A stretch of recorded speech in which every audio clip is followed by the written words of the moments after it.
vous suggère, ou je vous propose maintenant de vous donner la parole, un peu comme on l'a fait les fois précédentes. Je prends par 3 questions, vous y répondez, et puis on essaie d'être aussi précis ou direct sur vos questions pour vous permettre le temps d'échange. Alors, qui souhaite prendre la parole? Monsieur Carucci, Monsieur Oui, Grosdier c'est et Monsieur Bonnecarrère. D'accord. à la fois question et en même temps, au travers des propos tenus, inquiétude.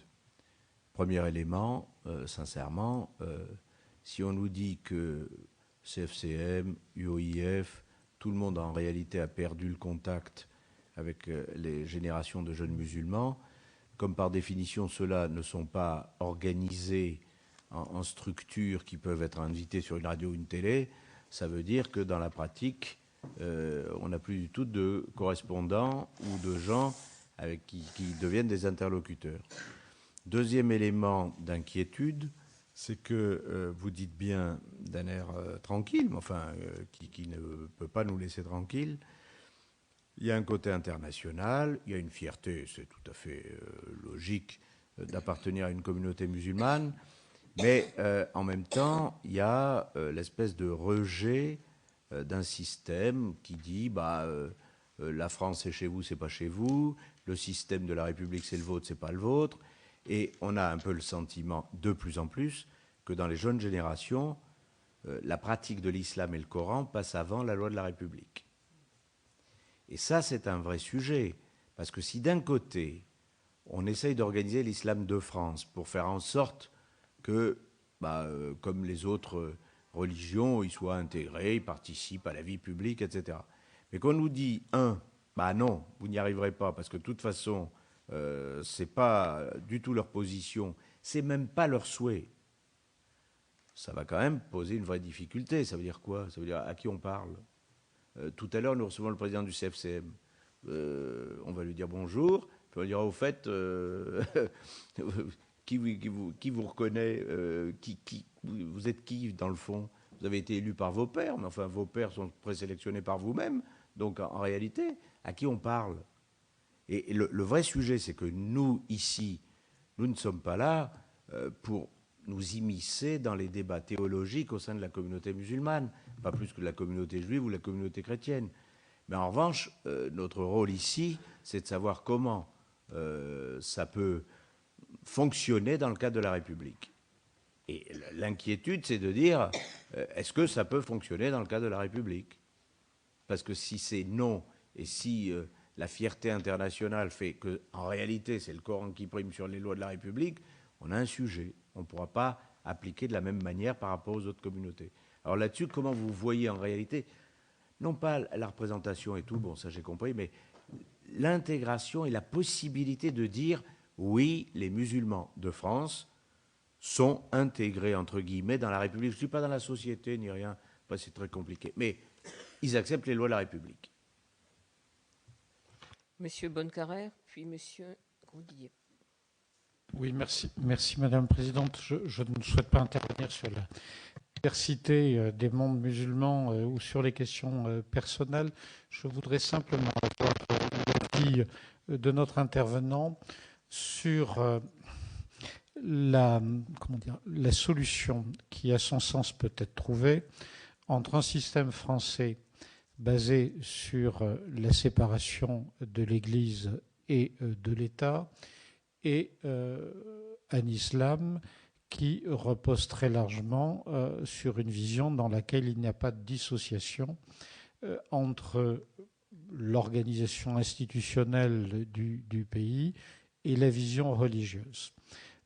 Comment, à votre sens, monsieur, il est possible d'arriver à ce que, pour l'islam de France, il y ait une dissociation entre les convictions religieuses, la manière de vivre sa religion et l'organisation institutionnelle du pays? Comment peut-on envisager l'application de l'esprit de 1905? Je ne vais pas du tout sur le terrain de la laïcité, je suis simplement sur la séparation entre les deux. Comment appliquer cette séparation, à votre sens, à l'islam en France ou à l'islam de France, suivant la formule que chacun pourra préférer? Alors, Monsieur Grosdidier, puis vous répondrez à cette première série. Merci. D'abord, revenir sur effectivement votre appréciation qui peut poser problème. Il faut on pose le problème avant d'envisager des réponses. Effectivement, la description assez précise d'un islam en France organisé à partir des communautés d'origine nationale en relation avec ces pays d'origine. À la fois, la République est dans une difficulté en disant que c'est un moindre mal parce que ça garantit un islam malékite ou un islam turc des rêves que les influences wahhabites qui s'exercent par ailleurs, mais qui en même temps est totalement paradoxal quand on veut un islam de France et non pas en France.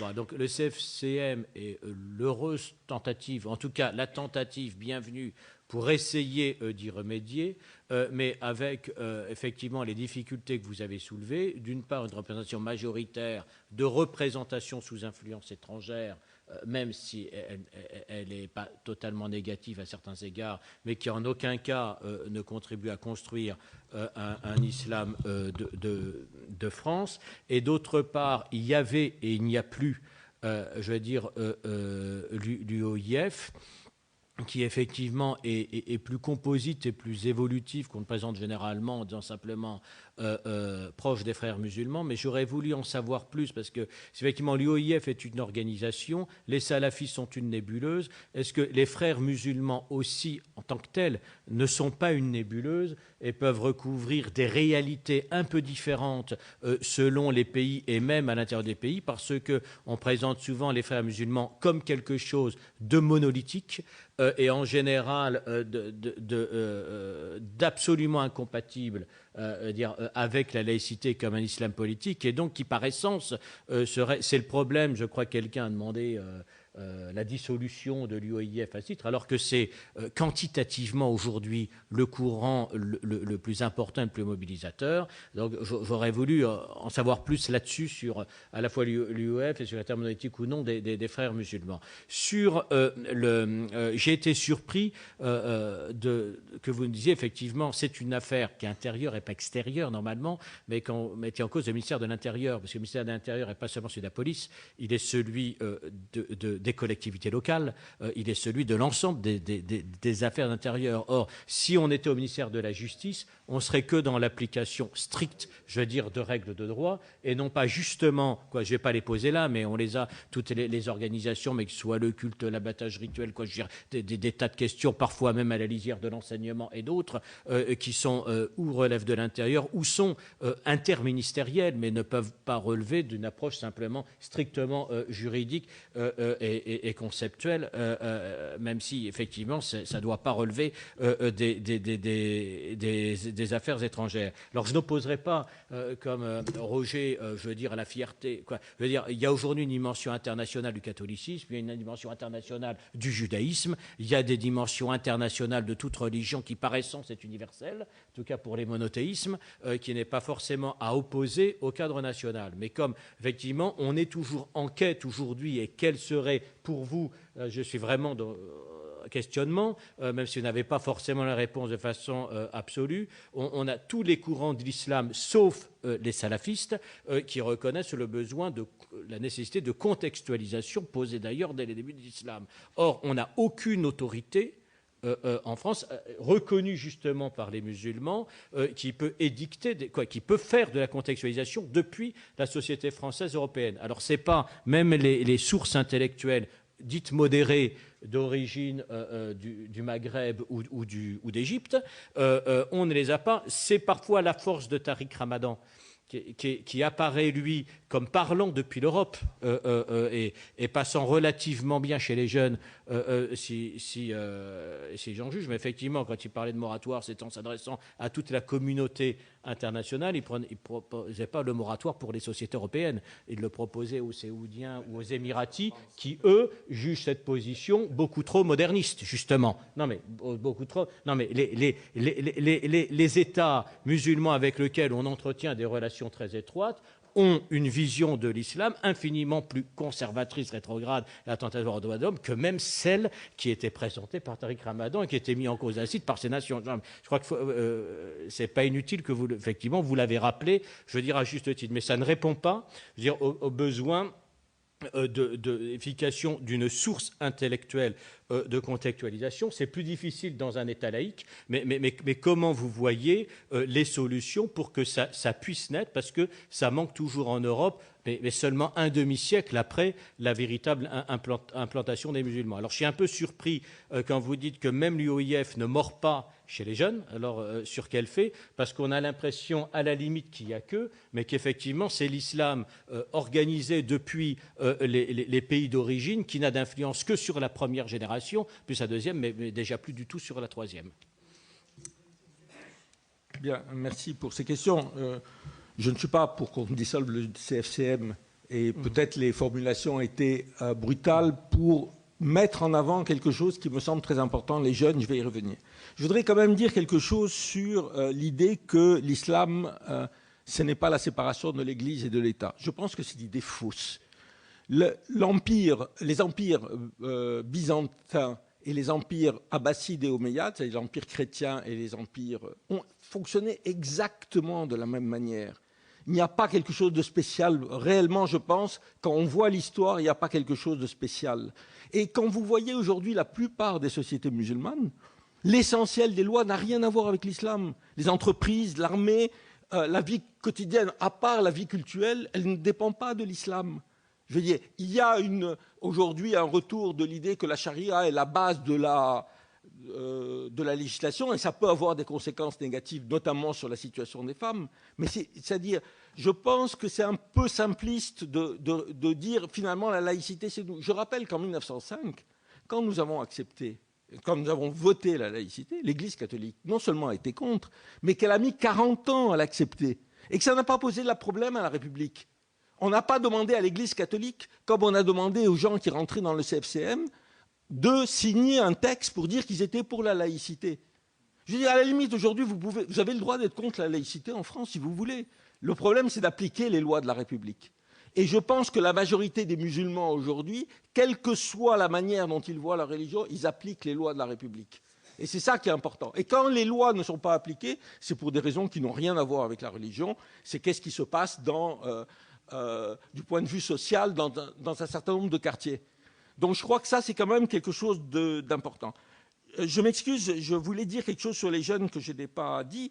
Il y a aujourd'hui, je l'ai à peine évoqué, une nouvelle génération de jeunes musulmans. Quand je dis musulmans, c'est au sens le plus large, c'est-à-dire qui s'appellent Mohamed ou Fatima, qui sont maintenant des élus.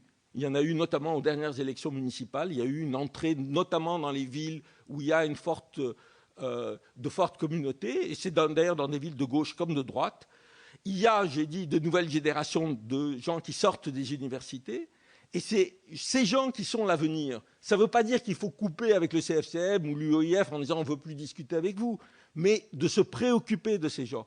Et pour moi, l'importance de Ramadan, c'est justement, c'est un interlocuteur qui est le représentant de ces jeunes.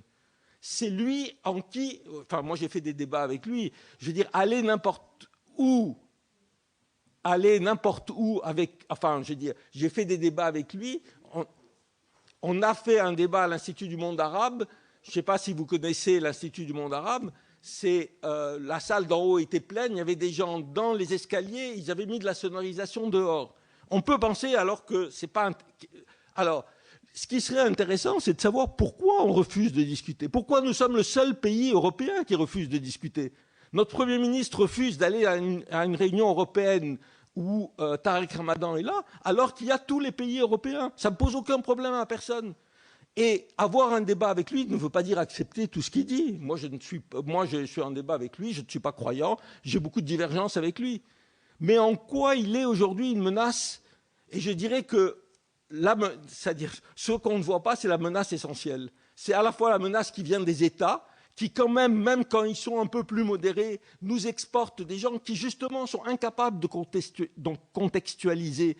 Quand on nous envoie des gens d'Algérie, des imams algériens, vous savez, ce n'est pas des imams, c'est des gens qui ont eu des postes par des pots de vin pour pouvoir venir en France. Ils sont incapables de parler aux communautés musulmanes. C'est ça que nous voulons. Je veux dire, donc, il y a réellement quelque chose là qui n'est pas normal. C'est-à-dire, il y a la question de formation des imams qui continue à se poser, que ça fait 20 ans qu'on en parle et nous sommes incapables de le faire. On va envoyer au Maroc les gens se former. Mais enfin, je veux dire, vraiment, je n'arrive pas à comprendre comment nous, qui nous réclamons de la laïcité, de la séparation de l'Église et de l'État, on peut confier à des États étrangers le soin de former nos imams. Je veux dire, c'est quand même là une question. Donc il y a un débat à ouvrir avec ces jeunes. Il va commencer au niveau local. Au niveau local, il y a des endroits où ce débat a lieu, mais il reste encore une très grande méfiance, souvent chez les élus locaux, souvent aussi parce qu'il y a une méconnaissance simplement. Et que, je veux dire, quand on a une organisation dans laquelle il y a des jeunes filles et qu'une jeune fille porte le foulard, on dit toujours que c'est des intégristes. Écoutez, moi, j'ai travaillé avec des jeunes filles qui portent le foulard. Je peux vous dire qu'elles sont aussi libérées. Celles-là, en tous les cas, pas toutes. Elles sont aussi libérées. Elles viennent à des réunions. Elles sortent seules le soir. Elles n'ont pas elles n'ont pas du tout les mêmes relations que nous avons aux relations sexuelles ou amoureuses, etc. Mais en dehors de ça, elles veulent travailler. Elles sont pas prêtes à ce qu'on choisisse un mari pour eux, etc. Mais s'il y a cette méfiance à l'égard de ces jeunes, il y a un vrai problème, je pense, sur ce dialogue. Sur les frères musulmans, vous avez raison. C'est un des problèmes que nous avons avec l'islam, c'est qu'on a une vision monolithique. Quand on dit l'islamisme, moi je ne sais pas ce que c'est l'islamisme. Franchement, je veux dire, il y a tellement de courants différents. Est-ce que le Hezbollah, c'est la même chose que les frères musulmans? C'est la même chose que les salafistes? Non, ce n'est pas du tout. C'est des choses très différentes et qui se battent dans des contextes, qui agissent dans des contextes très, très différents.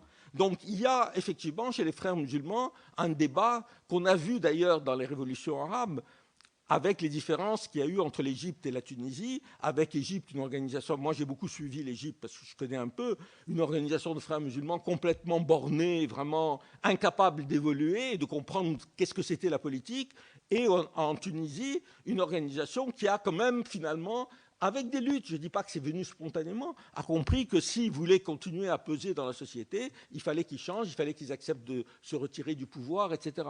Donc ça existe. Et c'est évident que pour les jeunes générations qui grandissent dans des pays à majorité non musulmane, il y a des questions nouvelles qui se posent. C'est-à-dire que vous n'avez pas quand vous vivez en Égypte. Je veux dire, en Égypte, c'est la prière, c'est 5 fois par jour, mais les gens ne sont pas obligés de la faire. Je veux dire, il y a plein de gens qui ne vont pas prier, mais c'est la vie quotidienne. Ici, ils vivent dans une situation minoritaire. Et ça, il y a toute une réflexion sur ce qu'ils appellent la charia des minorités, la vie dans des minorités. Qu'est-ce que ça veut dire de vivre dans des minorités? Mais dont le principe, pour l'essentiel, c'est nous acceptons, et ça c'est un vieux principe de l'islam, nous acceptons les lois des pays dans lesquels nous sommes.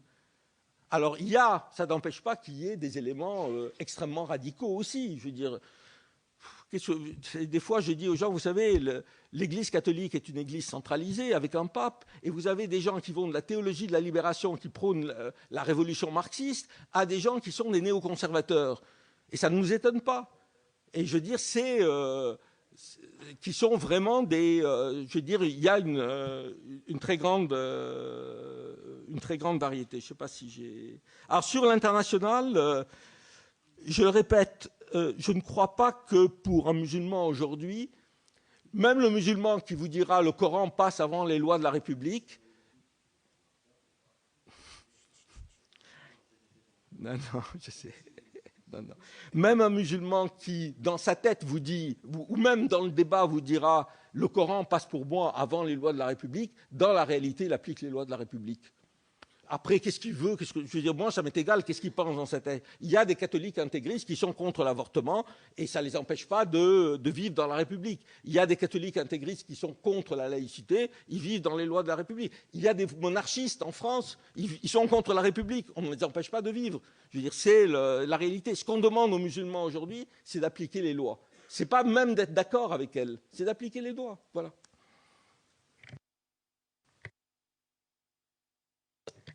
D'autres demandes de parole? Madame Keller, Madame Yonnet, et puis Madame Goulet. Oui, merci beaucoup, Madame la Présidente. Monsieur Grech, merci pour votre présentation. Quelques questions et peut-être remarques aussi, si je peux me la permettre. D'abord, vous avez souligné les limites de la représentation du CFCM. Vous avez fait la comparaison avec la représentation des Juifs. Est-ce que vous avez des propositions? Pour ma part, je voudrais partager, même pour le CFCM, avec vous l'idée qu'une élection proportionnelle au mètre carré, c'est quand même un peu fruste s'agissant de personnes, hein, de citoyens qui vivent en France. Donc, est-ce que vous avez des pistes de propositions? Deuxièmement, je voudrais m'étonner de vos propos au sujet de Tariq Ramadan. C'est bien sûr une personne extrêmement connue, extrêmement médiatique. On connaît les débats sur le double langage et le procès qu'il a confronté à Antoine Sfer, que nous avons eu l'honneur d'auditionner la semaine dernière.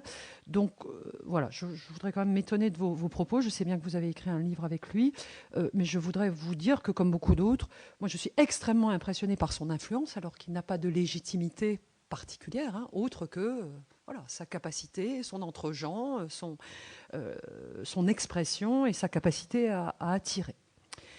Troisième question, cette fois, je voudrais avoir votre point de vue sur la théorie du complot. Tous les ans, autour de la date anniversaire du 11 septembre, enfin la date de commémoration plutôt, nous avons dans ma ville des conférences sur le thème « Le 11 septembre est un complot occidental ». Cette idée du complot est, de manière plus soft, présente quand même beaucoup sur voilà, je suis musulman, donc je suis stigmatisé. C'est, on le sait, les études l'ont montré, vrai sur ce que vous avez évoqué, le CV. Sur d'autres aspects, c'est parfois instrumentalisé par les jeunes eux-mêmes, créant de ce fait des fossés qui sont redoutables. Quelle est votre analyse justement sur cette théorie du complot qui se développe d'autant plus qu'on est souvent sur des sites internet, sur des fonctionnements un peu voilà, plutôt communautaires, plutôt refermés? Enfin, là, ce sera plutôt une affirmation. Vous avez pointé la méfiance des élus locaux à l'égard des personnes de confession musulmane. Je voudrais dénoncer ça. Je ne partage pas cette vision. Les maires en particulier, les élus locaux, ben, ce sont des citoyens, on les croise. D'ailleurs, souvent, on apprend leur religion plus tard, hein, à l'occasion d'une fête d'Aïd. Enfin, moi, je veux partager ça. Je découvre que des gens avec lesquels je bossais parce qu'ils étaient enseignants, patrons de PME, fonctionnaires de la ville, ils se trouvent être là au moment de la fête. Donc voilà, je découvre qu'ils sont musulmans. Mais ils sont avant tout voilà, parents d'élèves, personnes engagées dans la société. Donc je pense qu'il ne faut vraiment pas partir de cet a priori. Et si je peux me permettre, plutôt creuser la piste que vous avez indiquée. Il y a des élus municipaux, parce que c'est la réalité de la représentation, de la diversité, qui, dans les équipes municipales, ne représentent pas leur communauté, mais sont là pour participer en tant que citoyens de plein exercice dans l'ensemble des thématiques de la collectivité. Je pense qu'il y a là plutôt un élément d'espoir je vous propose d'adoucir votre paradigme et de penser que peut-être les élus sont une connaissance, comme mes collègues l'ont prouvé aussi, de cette réalité dans leur territoire. Je vous remercie.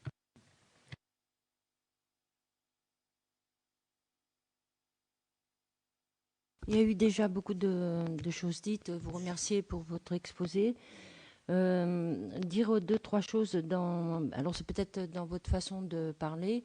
J'ai trouvé que vous aviez un peu banalisé le port du voile, qui a fait un débat national quand même et qui a posé certains problèmes et qui pose des problèmes, notamment quand on est fonctionnaire de la République et qu'on ne doit pas porter le voile, par exemple.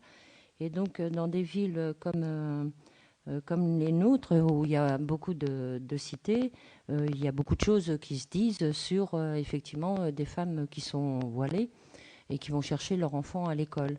Donc, je pense qu'on ne peut pas banaliser ce genre de choses parce qu'elles sont réelles et on s'aperçoit que, par exemple, sur le 93, on a de plus en plus de femmes voilées, et y compris qui portent la burqa et qui posent un vrai problème de fond. Alors, respect pour ces femmes, hein, c'est leur choix, j'ai bien compris leur démarche, mais en tout cas, ça pose un problème pour la République.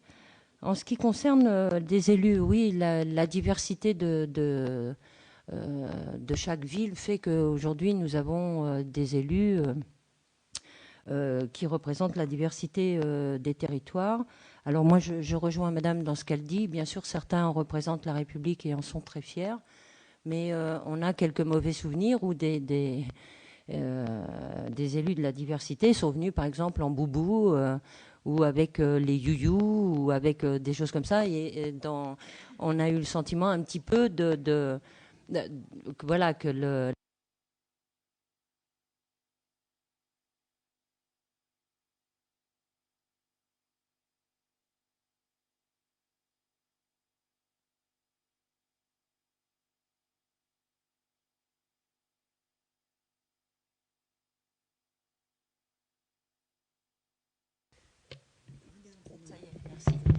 Et donc, c'est vrai qu'on n'a pas une tendance à banaliser. Et d'ailleurs, on a bien vu avec la montée du Front National ce que ça pouvait donner. Alors, il y a je suis un petit peu obligée de le dire quand même. Pour avoir fait beaucoup de permanences en tant qu'élu de ma ville, j'ai rencontré beaucoup de femmes qui parlaient de la religion et qui... notamment se trouvent confrontés à la polygamie, alors que la polygamie en France est interdite. Quel est le modèle aussi d'intégration pour ces femmes qui se retrouvent du jour au lendemain avec 5 enfants, qu'on est obligé de divorcer, de maquiller, pour qu'elles puissent toucher leur allocation et avoir un logement, tout simplement pour élever les enfants. Donc la République, c'est vaste, mais ça, par exemple... Moi, je n'ai pas su répondre, si ce n'est faire les papiers pour qu'elles puissent divorcer et être prises en charge. Sur les jeunes des cités, vous l'avez dit, et dans la première audition que nous avons eu un représentant de l'État, sur la formation.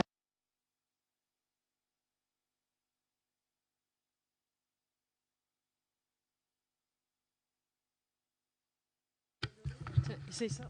Je vous garantis que ce n'est pas moi qui les casse. Je ne sais pas si je vais être filmée avec autant de micros, mais bon, allez, on continue. Pour les jeunes des cités, qui est ma plus grande inquiétude quand même que je rencontre régulièrement, il y a un véritable souci avec les imams. Vous l'avez dit tout à l'heure, les imams qui s'improvisent un peu comme ça, qui arrivent dans de ces doux et qui vont prêcher la bonne parole et qui posent souvent beaucoup de problèmes. Et le sentiment qu'ils viennent dans nos cités pour justement voir ces jeunes qui, comme on dit, tiennent un peu les murs. Donc, quand on discute de leur avenir, c'est pas les lois de la République qui les intéressent au premier abord.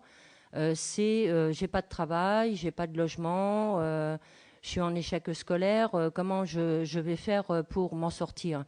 Et alors c'est là où les lois de la République devraient intervenir. C'est ces imams qui les orientent d'une autre façon, plutôt que dans la religion, mais qui les radicalisent et qui posent un problème quand même de fond. Parce que moi, ces jeunes que j'ai vus grandir dans la cité, aujourd'hui qui ont 20, 25 ans, qui tiennent toujours les murs, on a senti la radicalisation de ces jeunes et qui a été faite par des imams. Voilà. Donc, je vous passe le détail. Alors, comment régler tous ces problèmes? Comment les valeurs de la République dans cette religion peuvent être comprises? Ils ne les connaissent pas. Ils n'ont pas l'impression, vous l'avez dit, qu'ils sont français à part entière. Mais là, c'est un peu quand même de notre faute. Je l'ai dit la dernière fois, mais je le redis. Première génération, deuxième génération, issus de, fils de, immigration, etc. Donc, comment lier cette religion aux valeurs de la République, alors que nous sommes des laïcs pour la plupart? Comment le lier et quelle place peuvent-ils trouver? Et je voudrais bien une réponse là-dessus. Ces jeunes perdus, aujourd'hui, quelle perspective pour eux et qu'est-ce que peut représenter la République sans qu'ils connaissent l'histoire vraiment de la République et qui s'y désintéressent, parce que c'est pas leur objectif. Je casse plus de micro, je le rends. Alors, je vous propose de prendre encore 2 questions parce que le temps passe pour pouvoir donner ensuite la parole à M. Grech. Donc, j'avais Mme Durieux et M. Mesouer. Oui, merci Madame la Présidente. Je serai relativement brève parce que j'allais poser les mêmes questions. Je voulais d'abord vous remercier, Monsieur Grech. Je pense que les jeunes, en tout cas en France, ont probablement besoin d'apprendre l'islam. Je ne sais pas lequel, mais d'apprendre l'islam. partir de là, il y a deux choses qui sont probablement dangereuses. C'est qu'apparemment, on peut être imam en s'auto-proclamant imam. J'aimerais bien que vous nous précisiez effectivement comment ces choses-là peuvent-elles se faire et quelle crédibilité accorde-t-on dans la hiérarchie des imams. Bon. Deuxièmement, la formation, elle sera essentielle. Enfin, ça, c'est votre affaire. Et je dirais que nous sommes un État laïque et quelque part que vous déploriez qu'ils soient formés en Algérie, au Maroc, en Turquie, peut-être. Mais enfin, pourquoi sont-ils donc pas formés en France, si vous préfériez cela? Et quand vous évoquez la Turquie, j'ai envie de dire que dans un État laïque, Erdogan a tranché, il a créé les écoles imamatiques et on les forme dans les écoles laïques de l'État turc. Ce n'est pas une solution pour la France. Alors ces problèmes-là me paraissent essentiels, ceux qui tournent autour des imams. Oui, une question très courte. Vous avez dit tout à l'heure que les musulmans respectaient les lois de la République, comme les catholiques, même s'ils n'étaient pas toujours d'accord avec. Ma collègue a parlé de la polygamie, donc on peut douter qu'ils les respectent toutes. Mais la question est la suivante. Est-ce que vous pensez qu'il y a une démarche de l'islam pour que soient prises en compte précisément les valeurs de l'islam, si tant est qu'on puisse parler de valeurs? Enfin bon, moi je vais dire ça comme ça, parce que dans les lois de la République, disons que les catholiques ont pesé d'une manière forte. Simplement en prenant un exemple, les vacances scolaires correspondent aux dates principales. Voilà. Donc c'est le sens de ma question. Monsieur Grech, je vous laisse Bon, il y a répondre à toutes ces beaucoup de questions. Il y a des questions qui concernent la laïcité. Moi, je suis un fervent partisan de la laïcité de la loi de 1905. Pas de celle qu'on essaye d'interpréter de manière différente aujourd'hui. La laïcité, c'est la neutralité de la République. Ce n'est pas la neutralité des citoyens. Qu'une femme porte le foulard, ça ne me pose aucun problème. Je veux dire, et je dirais non seulement ça ne me pose aucun problème, mais je vous interroge en tant que moi qui me prétends féministe, je fréquente ces femmes qui portent le foulard et qui savent qu'elles n'ont aucune chance de trouver un travail, alors que normalement c'est légal, à part pour être fonctionnaire, de travailler en ayant le foulard. Tellement elles sont stigmatisées. Donc il y a effectivement, moi je n'ai pas de problème avec le foulard, je côtoie des gens qui s'habillent de manière très différente, j'en ai rien à faire, c'est pas mon problème, c'est le problème des choix de ces gens, du moment que c'est un choix libre. Je veux dire, je ne suis pas pour imposer le foulard, ni pour imposer que... Oui, mais après vous dites, il y a la pression sociale. Mais vous croyez que dans nos milieux, il n'y a pas de pression sociale sur toute la vie quotidienne, de la nôtre, sur les mariages, sur la vie sociale? Enfin, je veux dire, vous vivez où? Il y a une pression sociale qui s'exerce, elle peut être plus ou moins forte, elle est plus forte dans les ghettos. Et le problème, c'est de s'interroger pourquoi il y a des ghettos. Et là, je dirais, et ça, ce n'est pas la faute des musulmans, je veux dire, s'il y a un problème de la République. Et quelqu'un a dit, ce n'est pas les lois de la République qui les intéressent. Et je crois que c'est tout à fait vrai. Ce qui les intéresse, c'est de trouver du travail. Moi, j'ai été faire un débat après Charlie dans un lycée professionnel de jeunes de 14-16 ans. On a discuté pendant 3 heures, c'était passionnant. Ils ne savent pas écrire, ils sont nés en France, ils ont fait l'école de la République. Non seulement ils ne connaissent pas l'orthographe avant la réforme, mais ils ne savent même pas s'exprimer. Et ils savent qu'ils vont être chômeurs. Franchement, la laïcité, ce n'est pas un problème pour eux, ni pour ni contre. Ils ne savent même pas ce que c'est. Ce n'est pas en disant nous allons faire des cours de laïcité que nous allons convaincre qui que ce soit. C'est une plaisanterie. D'autant plus qu'aujourd'hui, de plus en plus, la laïcité apparaît comme une machine de guerre contre les musulmans. Et puisque les signes religieux nous choquent tant, je vous rappelle quand même dans cette noble assemblée que jusque dans les années 60, nous avons eu des prêtres élus qui venaient en soutane ici sans que ça pose le moindre problème. Le chanoine Kir venait en soutane. Bon, qu'est-ce que c'est? Vous imaginez aujourd'hui une élue venant avec un foulard? D'ailleurs, je vous signale, je crois que c'est la ville, il y a une ville qui vient de basculer c'est Bobigny ou non, pas Aubervilliers, qui vient de basculer du Parti communiste à l'UDI, en Seine-Saint-Denis. Non, mais Bobigny. sur la liste de l'UDI, il y avait 2 filles qui portent le foulard. Ça n'a suscité aucun problème. Pourquoi brusquement ça devient une question importante? Je veux dire, même la droite aujourd'hui reconnaît que, je veux dire, c'est le libre choix des gens. Et encore une fois, les mesures que nous prenons contre les femmes qui portent le foulard, c'est des mesures contre les femmes. Ce n'est pas les hommes qui sont visés. C'est à elles qu'on interdit d'accompagner leurs enfants, c'est à elles qu'on interdit d'accéder au travail. Bon. Bien sûr, il y a la question de la polygamie. La polygamie, je vous signale, essentiellement, c'est sur l'Afrique. Ce n'est pas dans les pays arabes, bon, des pays musulmans, d'ailleurs non musulmans d'Afrique. Il y a un vrai problème. Mais on a un problème d'intégration, bien sûr. Je veux dire, c'est pas, personne ne dit qu'il faut, mais on sait très bien que ce n'est pas très facile à résoudre si on veut tenir compte de l'intérêt des femmes, comme vous dites. Quand une femme se retrouve dans une situation de polygamie, ce n'est pas elle qu'on va punir. On va essayer de trouver une solution qui est d'une certaine manière un détournement. Autre chose sur la République laïque.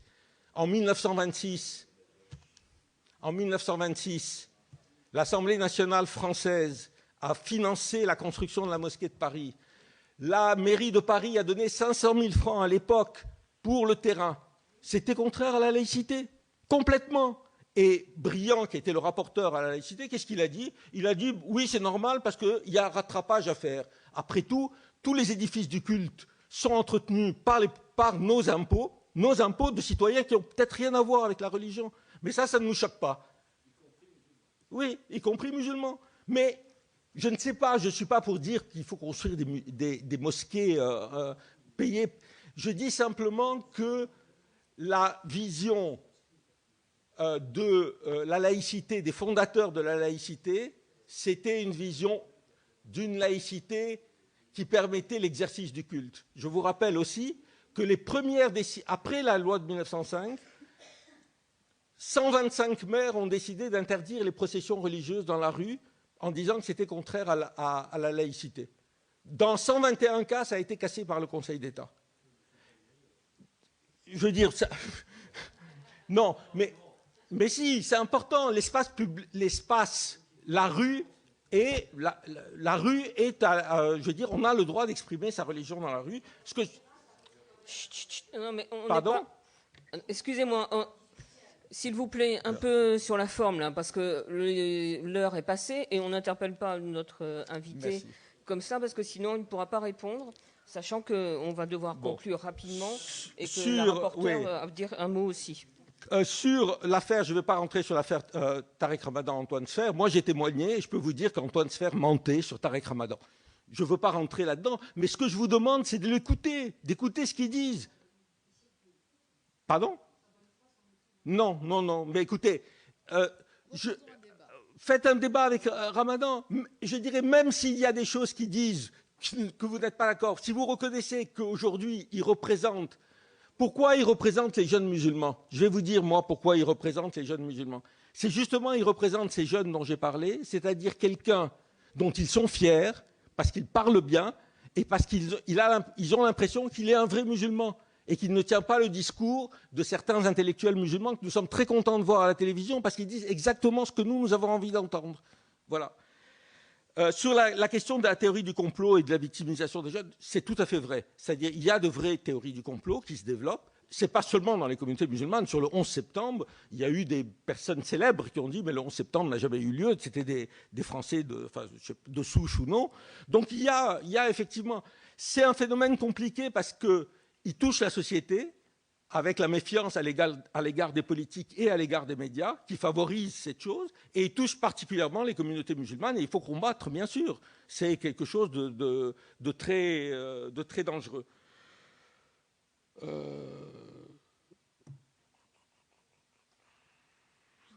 Juste encore... L'idée que la Turquie est laïque, c'est vraiment une idée. Je ne sais pas d'où elle sort. Il y a un ministère des cultes qui nomme les imams. Je ne sais pas si c'est ça la laïcité. Pardon? Non, elle n'a pas été, n'a jamais été. C'est-à-dire quoi laïque? Vous imaginez un pays laïque dans lequel il y a un ministère des cultes qui nomme les imams? Et ça, c'était vrai sous Atatürk. Ce n'est pas Erdogan. Ça a toujours été comme ça. Les imams qu'ils exportent ici, ça vient du ministère des cultes. Bon, enfin bon, ça c'est un autre... La question des imams, elle est très compliquée parce qu'effectivement, il n'y a pas il y a des formations notamment qu'on fait, mais il n'y a pas de titre officiel. C'est le fait d'être reconnu plus ou moins par... mais il y a un effort à faire, je ne sais pas lequel. Je sais que ça fait 20 ans qu'on en discute. On avait pensé de faire vous savez, à Strasbourg, de faire une chose. Je pense qu'il faut prendre il faut le faire parce que c'est quelque chose qui me semble important. La dernière chose, c'est sur les propositions pour le CFCM.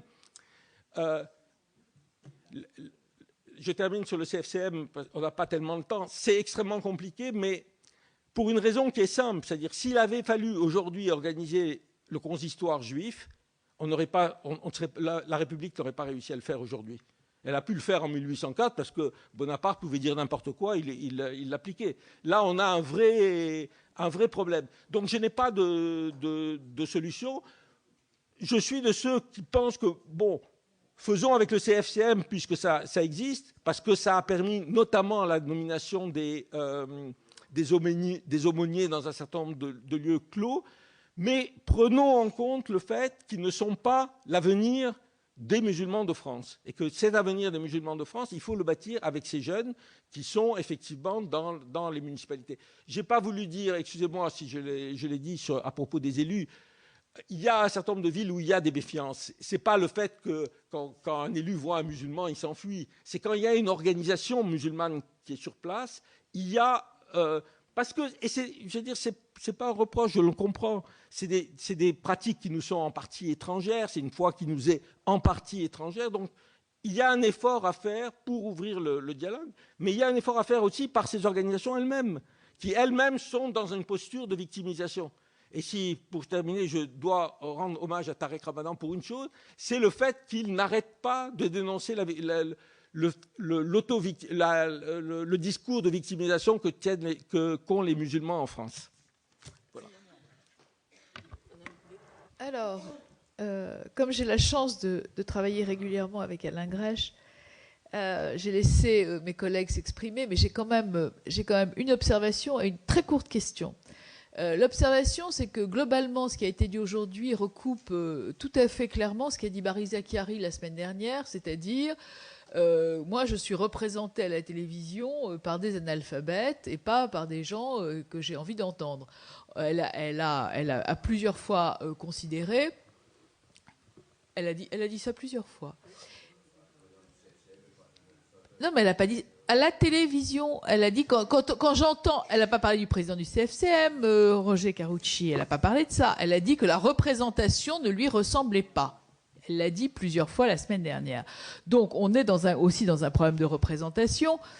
La deuxième chose, mais j'ai quand même une question sur les influences étrangères, parce que on a parlé du lien avec les ambassades étrangères en France, et moi, je voudrais votre avis, Monsieur Grèche, sur les financements étrangers. Je pense que d'une certaine manière, ces financements sont, très difficiles à situer et à mesurer.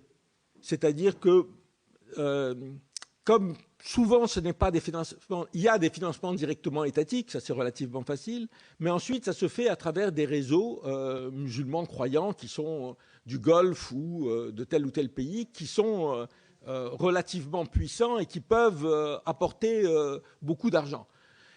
Je pense qu'en partie il y a un fantasme aussi sur ce financement, mais je pense que ça vaut la peine justement d'étudier au cas par cas, c'est-à-dire d'avoir une discussion approfondie et de réfléchir sur comment effectivement avoir un contrôle des financements, encore que ce n'est pas illégal d'avoir un financement étranger. Hein, je veux dire, je ne sais pas si l'Église de France est... Oui, il faut qu'il soit transparent. Mais peut-être là, je ne sais pas si c'est possible à imaginer que, d'une manière ou d'une autre, les associations musulmanes locales, il y ait d'une manière ou d'une autre une représentation d'élus. Je ne sais pas, de créer des associations spéciales, si je veux dire, qui pourraient contrôler, par exemple. Je ne sais pas si c'est envisageable ou non, ou trouver... Non, sans que ça soit une mamie, ça peut être une... voilà, il y avait la Fondation pour les œuvres de l'ISAP de France, mais l'avoir... Oui, il y a toujours, elle ne fonctionne pas, mais peut-être localement d'essayer de réfléchir à ce type de formule qui aussi, d'une certaine manière, permettrait, parce qu'on sait très bien que les communautés musulmanes, localement même, elles sont extrêmement divisées, qu'il y a des luttes entre elles, qu'il y a des factions, etc. Peut-être ça permettrait aussi une forme de présence, mais encore une fois, je ne demande pas que les élus s'occupent de la mosquée, mais qu'il y ait une forme de présence qui permettrait, par des associations, loi peut-être 1901, d'avoir une forme de contrôle là-dessus. De toute façon, en principe, les mosquées doivent avoir des comptes ouverts, quoi. Aux États-Unis, c'est comme ça, les fondations ont un officier public, enfin un comptable public, un membre de l'administration du Trésor qui est dans les fondations.